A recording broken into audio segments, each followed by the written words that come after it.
Action. Give me a break.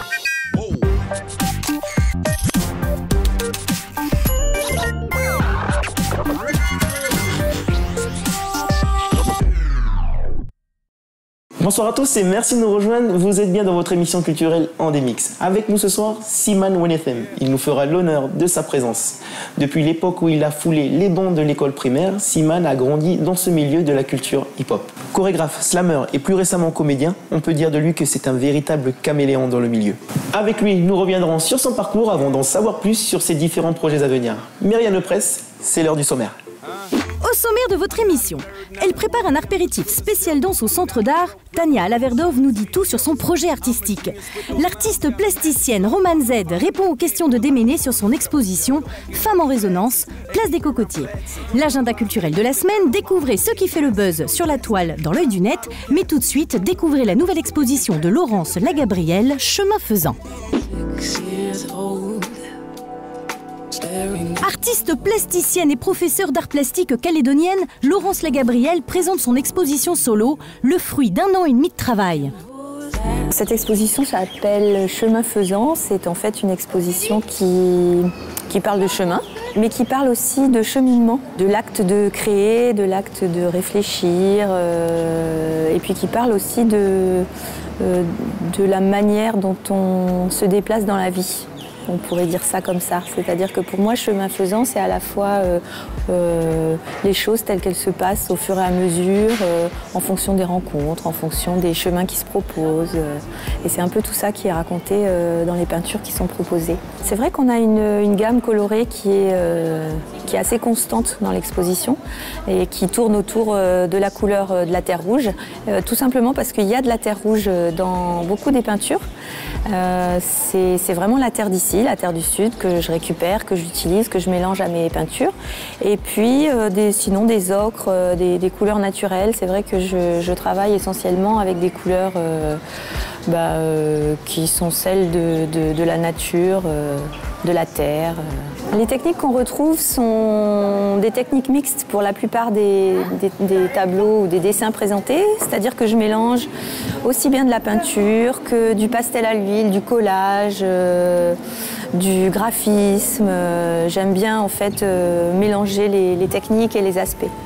J'expose cette année en solo grâce à l'aide de la province Sud, donc une aide à l'exposition qui m'a été accordée et qui, en fait, si j'y suis venue aussi déjà à demander cette aide à l'exposition, c'est Hélène et Alain de la Galerie L'Éclectique qui m'ont un peu incité à demander cette aide. Et c'est vrai que pour moi, ça a été l'occasion de me lancer dans une réalisation complète qui mène justement à une exposition personnelle, ce que je ne fais pas très très souvent. Chemin faisant, une exposition à retrouver jusqu'au 20 août à la Galerie L'Éclectique. Bonsoir Siman. Bonsoir Romain. Tout d'abord, merci d'être venu nous voir ce soir. Alors Siman, tu es connu sur le territoire, sur la scène hip-hop, notamment avec ton travail avec les jeunes. Le hip-hop et toi, c'est une grande histoire. Comment a-t-elle débuté? Alors, tu as 2 heures devant toi. Ça a commencé avec les Bleus, en 98. À l'époque, j'avais 10 ans.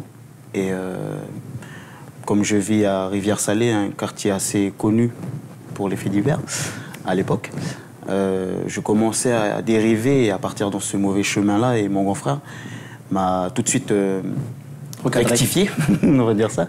Et il m'a appris à l'âge de 10 ans la danse hip-hop. Voilà. C'est comme ça que je suis rentré dedans. Tu as reçu une formation pour devenir formateur en danse, une formation qui a tout de même duré 3 ans, que tu as passé aux côtés de Sofiane Karim et Mike Guillaume. Alors qu'est-ce que tu as pu tirer de cette expérience avec eux? Beaucoup de choses, surtout un état d'esprit.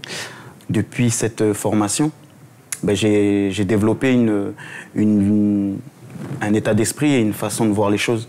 Quand je regarde un objet, je ne m'arrête pas à l'apparence. Je vois le fonctionnement et le mécanisme. On dirait que je regarde cet objet, mais en fantôme, je peux traverser et j'essaye de réfléchir comment, pourquoi est-il de cette forme-là. Et dans le corps humain, dans le théâtre ou dans la danse ou dans l'art en général, j'aime bien ça a développé en moi la curiosité. Comment ça marche, comment ça fonctionne, comment je peux me l'expliquer à moi-même pour pouvoir le transmettre à mon tour après. Et c'était une formation la théorie s'est passée ici, mais la pratique, elle s'est déroulée dans le Pacifique. Tu étais encore au lycée pendant 2005, la formation? Oui, en 2005, j'étais au lycée. C'est une formation avec des heures aménagées, donc j'ai pu la suivre. Voilà. Alors, peu de temps après, tu décides, avec ton frère, de monter ton premier spectacle de danse, J'ai deux mots. Qu'est-ce qui t'a décidé à te lancer? Qu'est-ce qui m'a décidé? C'est l'envie de développer mon propos et surtout de montrer mon propos.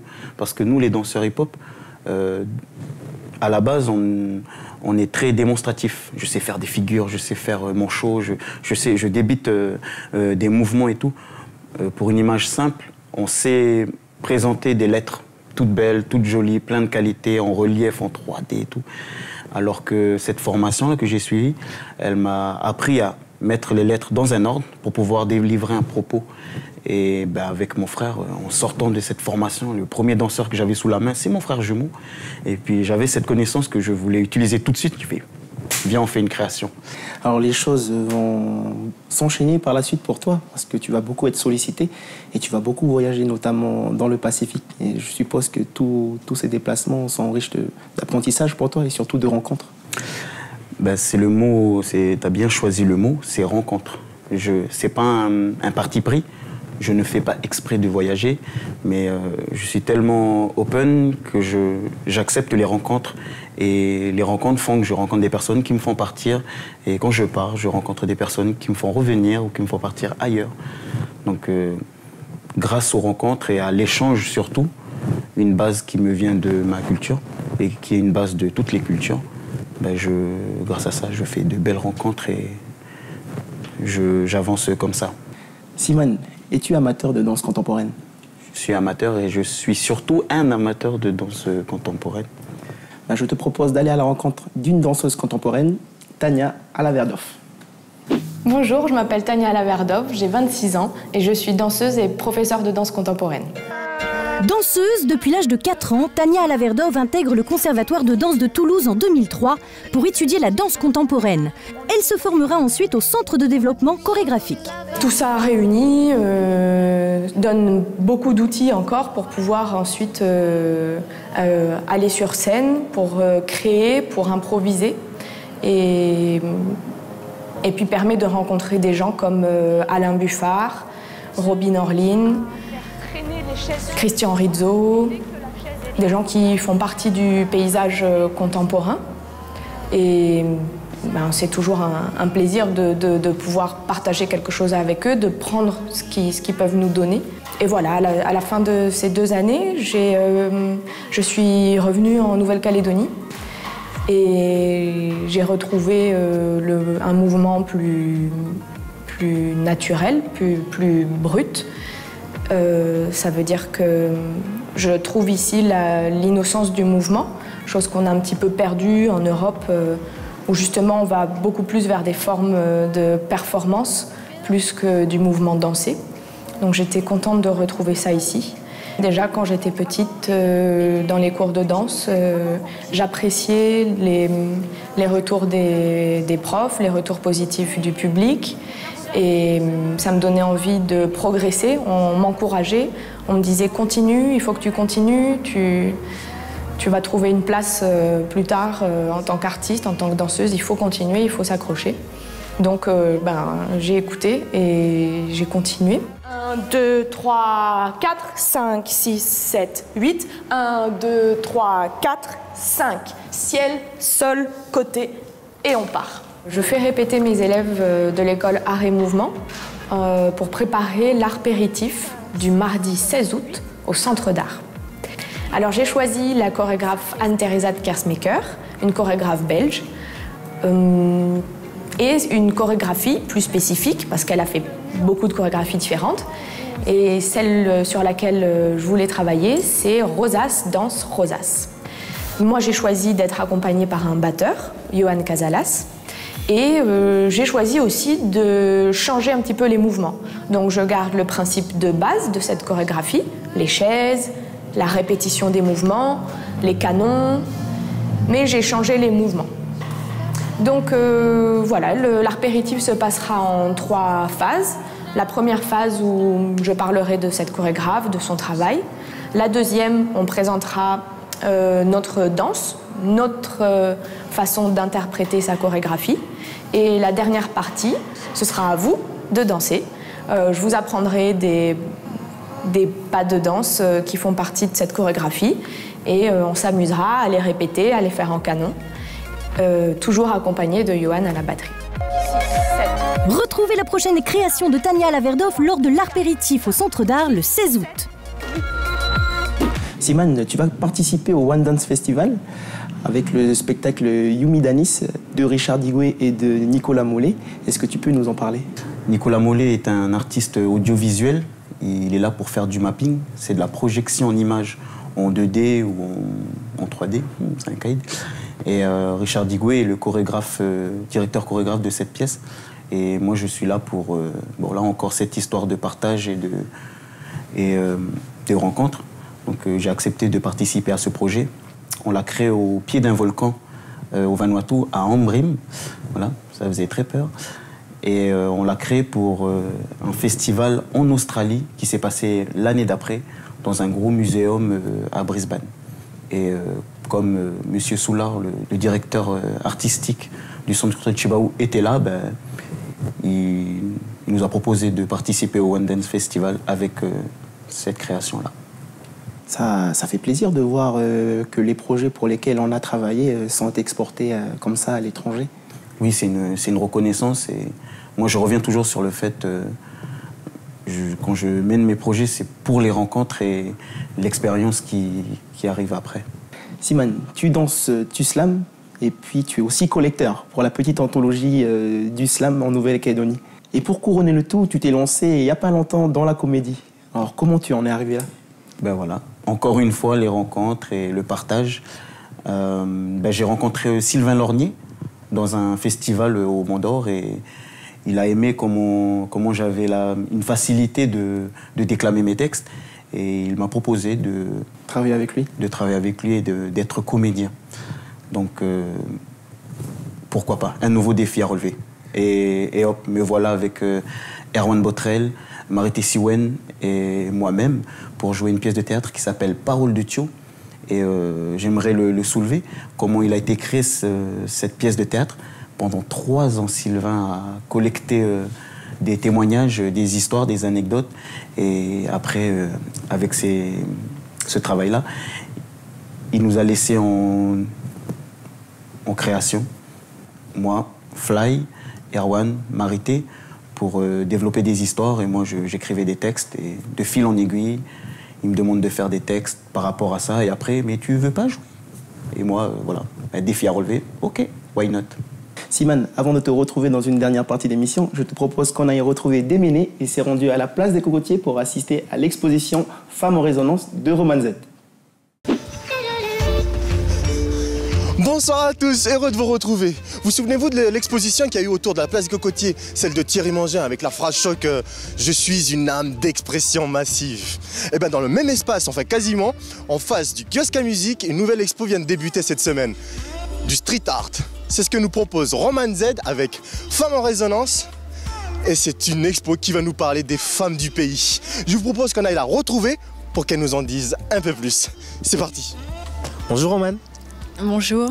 Alors vous êtes artiste plasticienne et vous avez décidé d'exposer ici sur la place des Cocotiers. Pourquoi ? D'une part parce que, enfin surtout et en particulier parce que c'est une place en plein cœur de ville, à proximité de tous les publics, que ce soit autant les femmes, les enfants, tout adulte, tout milieu socio-culturel, à tous les niveaux, toute ethnie confondue. Donc je pense que symboliquement c'était le premier intérêt. Le deuxième, c'est parce que autour du kiosque à musique, vous avez vu, on est entouré de cocotier. Étant donné que le cocotier est le symbole féminin par excellence d'Océanie et du Pacifique Sud, je trouvais que ça avait un sens que tous les textes enveloppent le cocotier de manière à le protéger encore plus et à mettre en valeur les textes des femmes, les paroles. Chaque œuvre en fait a un message qui en fait n'est pas le vôtre, mais qui est celui d'autres femmes et qui viennent essayer d'être transmis à travers toutes ces œuvres, c'est ça ? C'est tout à fait ça. Et donc il y a des œuvres où il y a 17 messages, d'autres, notamment celui où il y a tous les drapeaux sacrés, il y a une quarantaine de messages qui sont compris dans cette œuvre-là. Et après, il y a un message par panneau. Ça dépend et du thème, de la profondeur aussi, et puis de ce que j'avais envie, moi, de mettre en scène artistiquement. Donc ici, c'est jusqu'au 27 août. Est-ce qu'il y a une continuation derrière? Est-ce que vous allez exposer ailleurs ou ça va s'arrêter le 27 août? Alors, ça va partir à Poum, dans le nord, et puis on va essayer de faire un tour de Calédonie. Je suis en train de voir ça avec les mairies, voir comment on peut mettre ces ateliers en place, et puis après d'exporter aussi, parce qu'il faudrait pas que ça se limite non plus qu'à la Calédonie, mais amener peut-être les messages des femmes calédoniennes en Océanie, donc que ce soit au Vanuatu, au Fidji, un peu partout, ça serait l'idéal, vraiment. C'est mon espoir et je crois que c'est l'espoir de toutes les femmes qui ont envie que leur message soit véhiculé ailleurs. Bah écoutez, merci beaucoup. Eh bien, merci à vous. Une exposition accessible à tous et pour tous. Alors même, regardez derrière moi, la police passe justement pour venir la visiter. Et ça, c'est jusqu'au 27 août. Une autre façon de se promener sur la place des Cocotiers, allez-y. Maintenant, je vous laisse retrouver l'œil du net et je vous souhaite une bonne fin de semaine à tous. Ciao. Parce qu'il considère l'art comme quelque chose d'éphémère, Tim Hoekstra dessine des fresques maoï géantes sur le sable.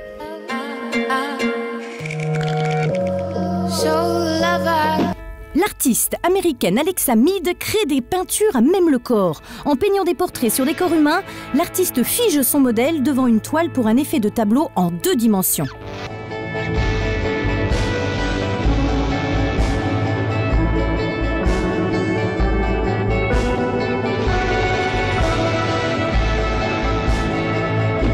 Dynasty Productions présente une battle de danse entre un crew hip-hop et une troupe de danse contemporaine polynésienne, une fusion entre 2 cultures sur une musique signée Naze Fwai.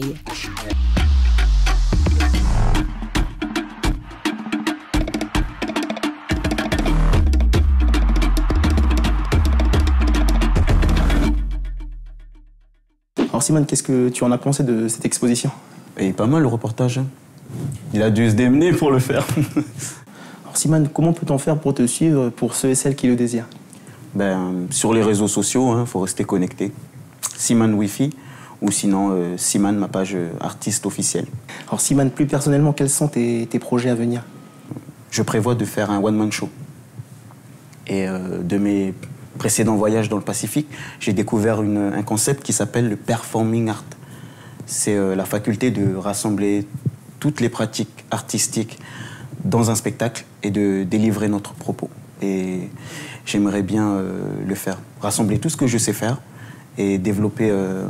dans un one-man show. Dans un one-man show. Tout ce que tu sais faire, tu vas le balancer sur scène. Voilà.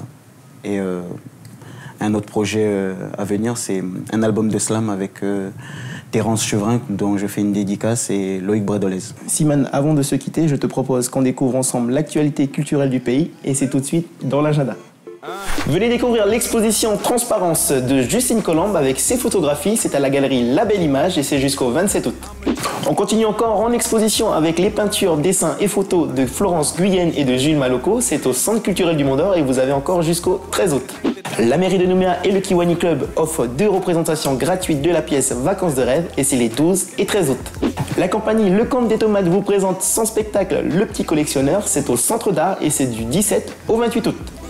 Jusqu'au 12 août, retrouvez la Semaine des Arts et du Patrimoine au village de Poney-Rouin au programme Atelier Vivant, conférences, projections et initiation au breakdance. Vous avez encore jusqu'au 14 août pour profiter du festival Reflet du cinéma ibérique et latino-américain et c'est au Centre d'Art. On fait un tour en Province-Nord et plus précisément du côté de Pointe-des-Miers à la médiathèque où vous pourrez assister à la projection du film Radiance de Rachel Perkins. C'est dans le cadre du festival Naidoc et c'est le 11 août. Et enfin, ne manquez pas la soirée folle écran le 12 août avec la projection du film Toto di Sulorire lui, film primé lors du festival Anuru Aburo en 2015. Simane, merci encore d'avoir accepté notre invitation ce soir. Et puis surtout, je te souhaite bonne continuation pour tes projets à venir. Tu as peut-être un petit message? La bande, chacun de nous a une richesse à donner à l'autre. Donc à la prochaine. Quant à vous, merci de nous avoir suivis encore ce soir. Je vous souhaite une très bonne soirée et je vous dis à la semaine prochaine, même jour, même heure, sur un de ses premiers. Allons-y. T'es pas sérieux? T'as même pas dit... Laisse-moi tranquille. Il a réussi, il a réussi, il a réussi, il a réussi.